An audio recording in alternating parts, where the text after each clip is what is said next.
again, everyone. This is me, Chinatsu. Have you got time to answer these questions real quick? What's your dream? And what do you want to do with your life? I understand that these questions leave many of us stumped. It actually all started from the questions that I have got on my Instagram stories ages ago. They were all like, what's your dream job? Is there anything you still want to achieve? Do you want to get married? Do you want to start a family? What's your thoughts on having kids?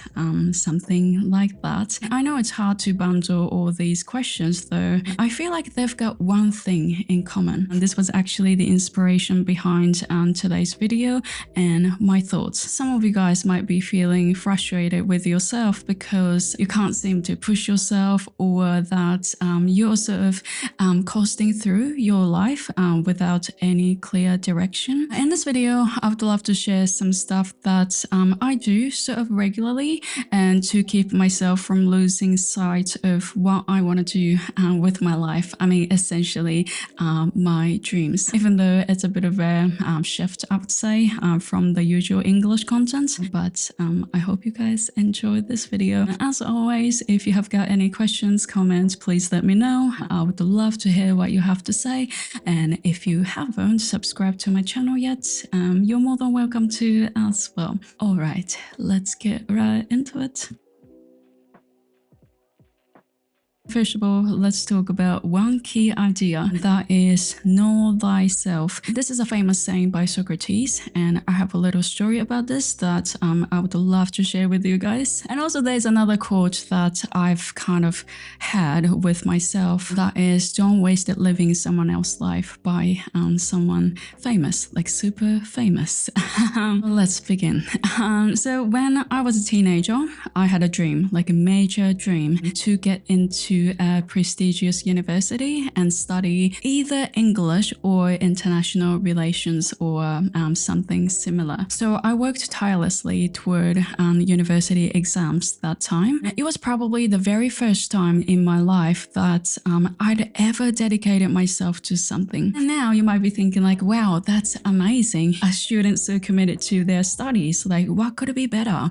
And honestly, I agree with you. Like it's awesome, right? But actually there was something kind of negative, like hiding underneath. And the high school that I went to was known for, not famous or anything, but known for getting many students into decent, like good universities. It just so happened that our year's head teacher was so passionate about university, and he would always tell us like, almost like a mantra, going to university is going to change your life. I have a huge respect for my teachers. But when I look back now, especially how our year's teacher did, I'm not sure if it was right, to be honest, because I think the definition of success can be different, like depending on the person and also depending on the generation as well. I'm like, studying hard is not the only one way to be happy or even like successful. And then sometimes what contributes to it can be like creativity or I don't know, courage sometimes, or I don't know. And anyhow, like it's not only about the exams or status. I don't know about you guys, but that's how I feel. And naturally, like other students, I started focusing more on my studies. I said that don't waste it living someone else's life, by Steve Jobs. I actually didn't mean that I studied because other students did. No, it was actually not like that.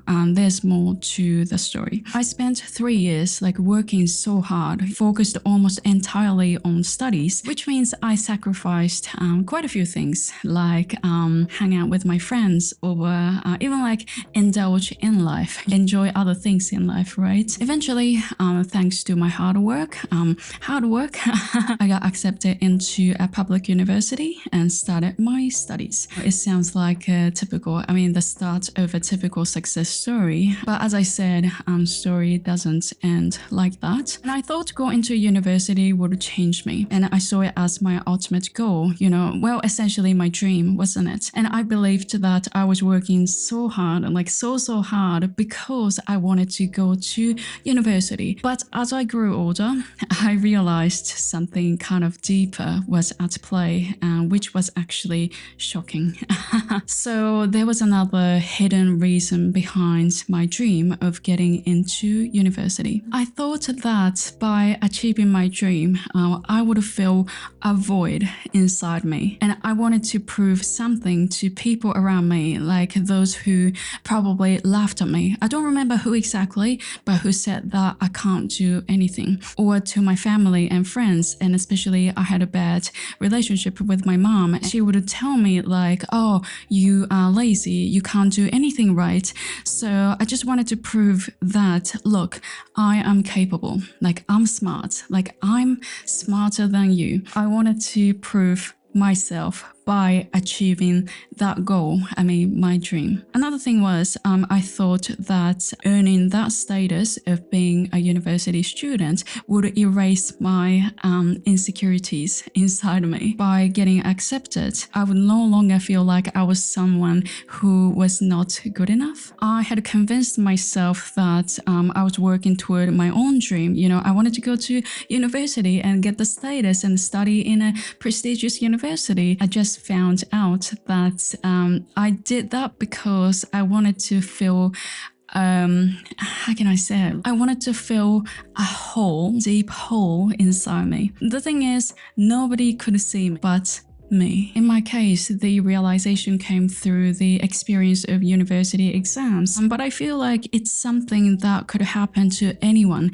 at any stage of your life. It hurts, but sometimes what you want, it's often described as a dream. It's not what you really want, but it's what you believe will make you happy. Think about it. Like sometimes we chase after money, not because we truly love wealth or like we value wealth, but because we believe it's gonna fill our like some sort of like emotional gap or needs. And the same can be said for status or power. So when you feel kind of small inside and you've got some sort of like insecurities inside, you try to kind of hide it by acting bigger than you actually are. And they try to get a status because it makes them feel good and temporarily. Some people react to it by destructive behavior, which even hurts watching. You know what? Until you feel the voice, whatever you achieve, you don't feel happy because what you need is something else, like not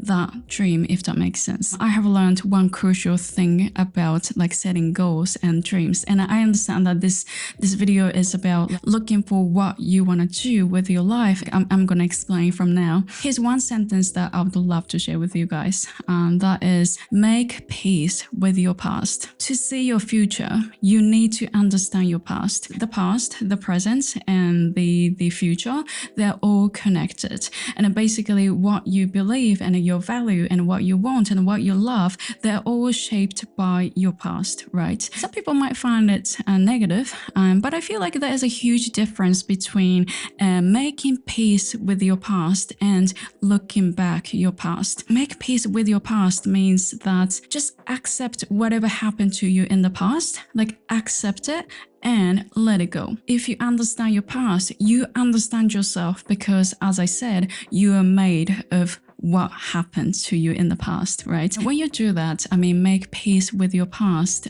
you'll start to see your true self and what you want will become clear, and you'll be able to tell if your desires or even like dreams are genuinely coming from your heart or if they are just reactions to your past traumas or pressures from society or just random stuff that other people told you. When you think about the things that you want, like ask yourself honestly, like, are these desires truly yourself? Or are they just ways to, like heal your wounds? Just a quick fix. In reality, nothing is really fixed. And you just want more, you crave more. And then you just chase after money, wealth, or like, whatever you want. And then in the middle of desert, you realize like, oh, where am I? Like, where are all the other people who have been with me? So before you set your dreams, I think it's so important to interpret your past and understand our own life experiences. That's how you are shaped.